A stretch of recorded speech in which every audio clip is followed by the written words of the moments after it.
Sí, creo que fuimos superiores al Chantada, pero a ratos, ¿no? Nos faltó continuidad en los 90 minutos, ¿no?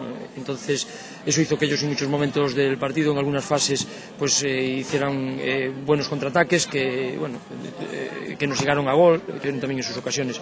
Pero creo que en el cómputo general fuimos superiores. En la primera parte nos retiramos al vestuario con 8 tiros a gol y ellos 3, ¿no?